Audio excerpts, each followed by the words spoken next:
How do you know Chuck Schumer is losing? Because he wants a backroom deal. We're going to take a look at this whole thing. Welcome to Doug in Exile. This is where the happy patriots are. We're also going to cover Trump walking Erica Kirk down the aisle for today's big Charlie Kirk celebration. Shout out to the Quad Club, my people that watch all 3 uploads every day. Don't ask why it's a Quad Club, but there's 3 uploads. Here's Ron Johnson just beating Chuck Schumer into the ground. Already engaged in responsible, open, bipartisan processes to find answers to these problems. And what Chuck Schumer means when he says that he wants us to negotiate is that he is demanding, and he said it publicly, I can't believe he says the quiet parts out loud sometimes, but he wants a backroom deal.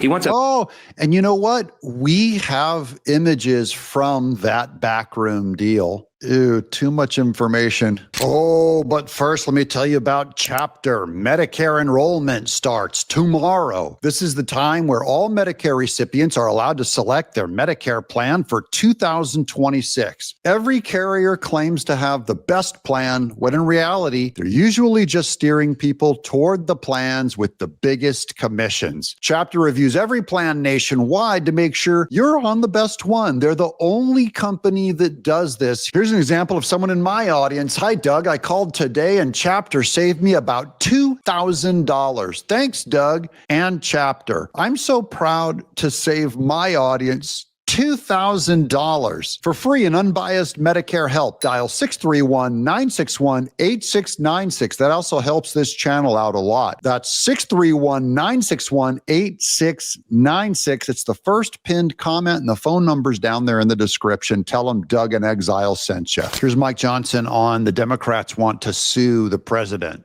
Look, my understanding of this is they have every right to move the funds around, duly appropriated dollars from Congress to the Department of Defense. There were some R&D accounts that had not been spent, and that's my understanding is that's the money that's being used to pay the troops right now. If the Democrats want to go to court and challenge troops being paid, bring it, okay? This is Trump rerouting money and Speaker Mike Johnson rerouting money from one area to get our troops paid during the shutdown because Chuck Schumer and the Democrats do not want our troops paid. And a mysterious donor has shown up and offered to pay our troops. A lot of people are speculating, is this not Elon Musk? The government shutdown, you have the money to pay the troops on October 15th. Okay. I actually have a man who is a very wealthy person, you'll know that when I tell you this, who called a donor, a great gentleman, and he said, if there's any money necessary, shortfall, for the paying of the troops, then I will pay it, meaning he will pay it. How about that?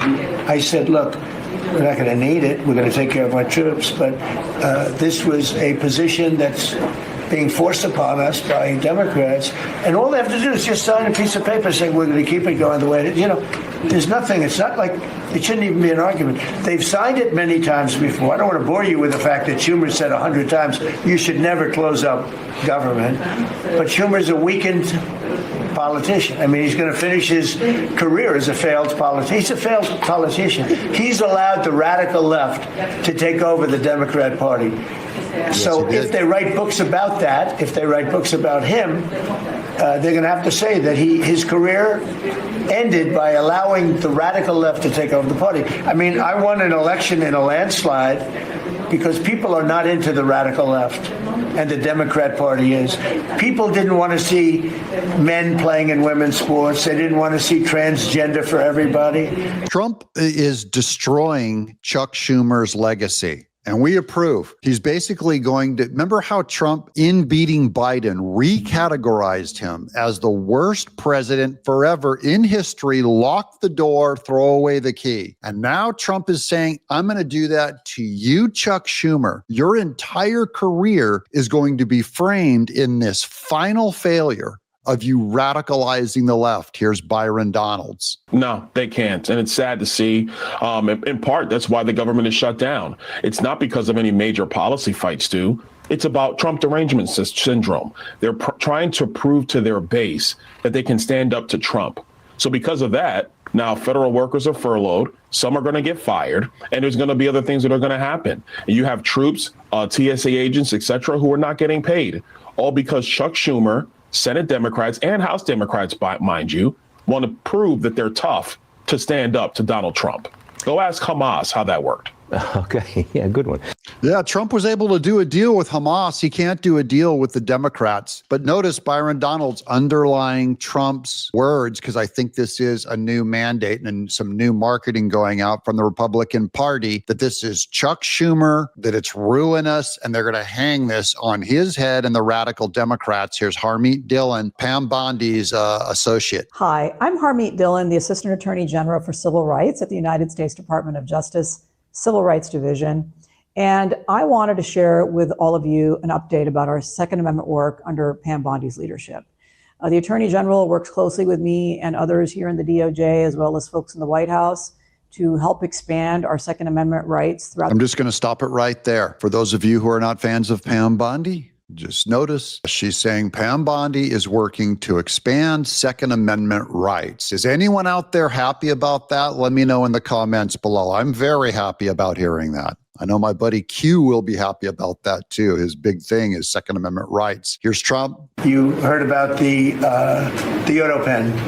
The person that really operated the auto pen, but it was really the people that told the person that operated the auto pen what to do. Those are the people that really were president, okay? So we're not going to stand for it in this country.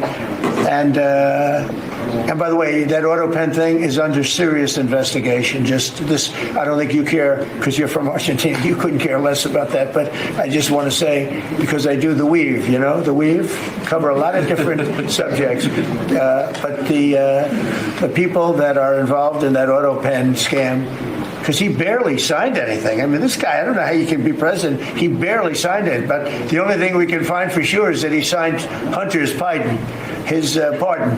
Hunter's pardon. I like that. That's a combination. Hunter's Biden pardon. Hunter's Biden. Hunter's pardon. Biden. Auto pen, guys. Get ready for a new indictment on that. Wait, there's more. Congressman Brandon Gill is hitting Letitia James. He's basically saying what I said on OAN yesterday. I agree with Letitia James whenever she stated that no one is above the law. And what happened here is a grand jury determined that there is sufficient evidence to bring to indictment allegations of mortgage fraud against her. She's going to have her day in court. It's going to be about 2 weeks from today, and we'll see what the court decides. But look at Jake Tapper's painful face. Is this face, you can tell me, is this constipation or did his dog get hit by a car? I mean, he looks like he's at a funeral. Look at that broken man over Brandon Gill reciting that Letitia James, on her own words, is going to court. Looks like there is sufficient evidence here to reasonably say that she did indeed commit mortgage fraud. And if she did, she needs to be held to the same standards as anybody else would. I mean, this is somebody who tweeted whenever she was going after President Trump, weaponizing the New York Justice Department against the president, that when powerful people cheat to get better loans, it comes at the expense of hardworking people. She needs to be held to that standard as well. Now, there's a fake news chyron down there. Sources, AG Pam Bondi caught off guard with Letitia James' indictment, saying that she didn't expect it to come, but this is CNN. I don't know how much I trust them. But wait, there's more. I don't know if you guys saw, I didn't play the clip because everyone else was showing it, but it was J.D. Vance on George Stephanopoulos, and Stephanopoulos basically cut off J.D. Vance mid-sentence and went to a commercial, and Trump nails ABC News now. ABC fake news. First of all, congratulations. I don't take questions from ABC fake news. After what you did with Stephanopoulos to the Vice President of the United States, I don't take questions from ABC fake news. Brian, go ahead. Yes. ABC fake news. Trump nailed him. How's your brand going, ABC, after what you did to the vice president? I like that Trump defends his team. That's a good move, I think. Here's more of those questions from that roundtable. Mr. President, on Gaza, how long will it take Hamas to disarm, and can you guarantee that is going to happen? Well, they're going to disarm, and because they said they were going to disarm. And if they don't disarm, we will disarm them. How will you do that? I don't have to explain that to you. Yeah, you don't want to find out. Hamas has not fully disarmed yet, and they have not returned the number of bodies that they promised they would return. If they don't disarm, we will disarm them. They know I'm not playing games. Okay, now, we did something monumental. We got the hostages back. That was the first thing we had to do. Above all else, get the hostages back. Thank God. Now, they misrepresented because we were told they had 26, 24 of dead hostages, if we can use those terms.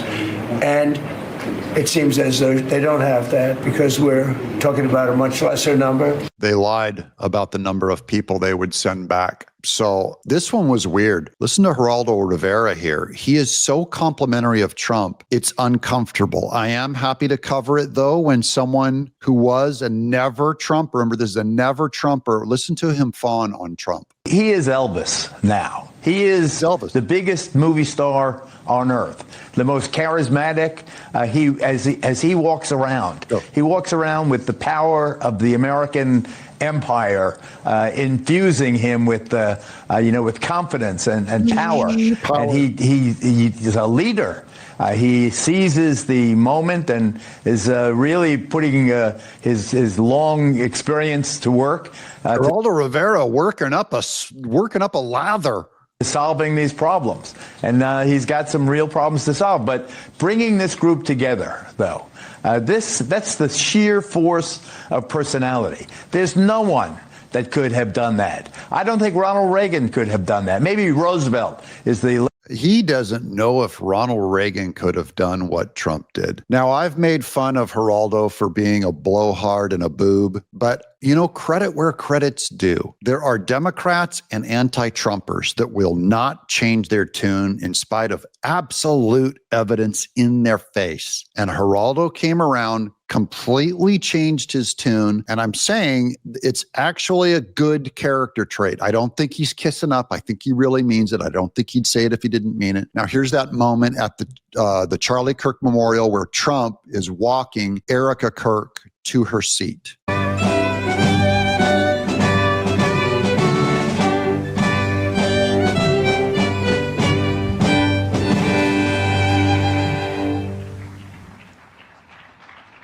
I just thought that was lovely. Here's some of Trump's wonderful words. And I'm honored to be joined by a woman who has endured unspeakable hardship with unbelievable strength, and that's Charlie's widow, Erica. And I just want to thank you, Erica. He loved you so much. He's kind of broken. I was with him. Oh, please. Thank you, darling. Thank you. I was with him before I met Erica, and he told me he was going to get married. He said, "You won't believe how beautiful she is." I said, "Well, then now that I meet her, he's right." But then he also said, "And you know what? She's like the smartest person I know." See, they do go together on occasion, not often. Trump just insults beautiful women at the memorial. I thought that was so cute. Here's Mike Davis. Wait, guys, more indictments coming. Are you ready for the big one? Let's just, I'll go straight to the article. If what Mike Davis is saying is true, this will be the indictment of the century. I want to leave us on a good note, guys. Hillary and Obama, we've been predicting this. Everyone knows it's coming. This is the big one. And if Mike Davis is leaking it, remember, he's got the backroom phone call to Pam Bondi, to everyone back there. He's not messing around. So here's nervous Jack Smith. It's been a while since we've had a new video of him lying through his teeth. The people on my special counsel team were like that. The idea that politics played a role in who worked on that case or who got chosen is ludicrous. And Andrew, and this is another thing that I think if you're not inside the U.S. Department of Justice, the idea that politics would play a role in big cases like this, it's absolutely ludicrous. And it's why? Why is it ludicrous that politics would play a role? He says it's like laughable, just out of hand. That's not a reason, by the way. He's just negating, saying it doesn't happen. Well, that's not a reason. Totally contrary to my experience as a prosecutor. That's not contrary to my experience as a commentator.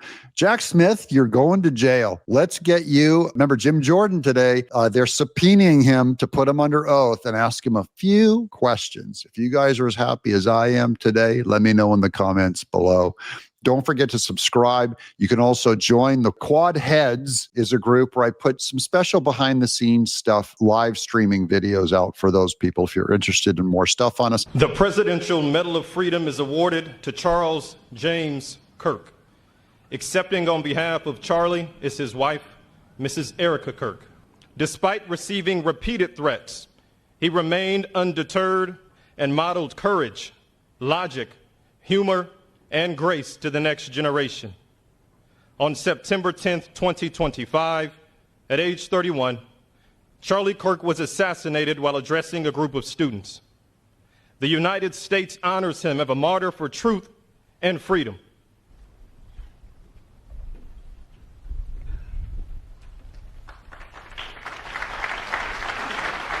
Surprisingly enough, he did pray for his enemies, which is very hard, but he did. He did. He did.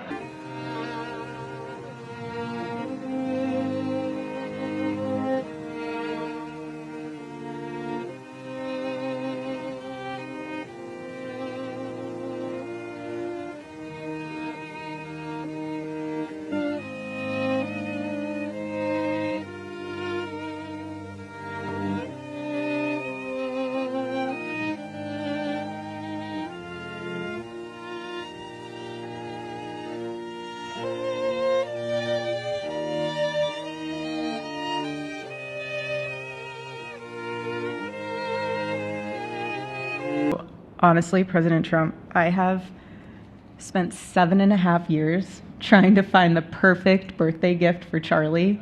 Now I can say with confidence, Mr. President, that you have given him the best birthday gift he could ever have.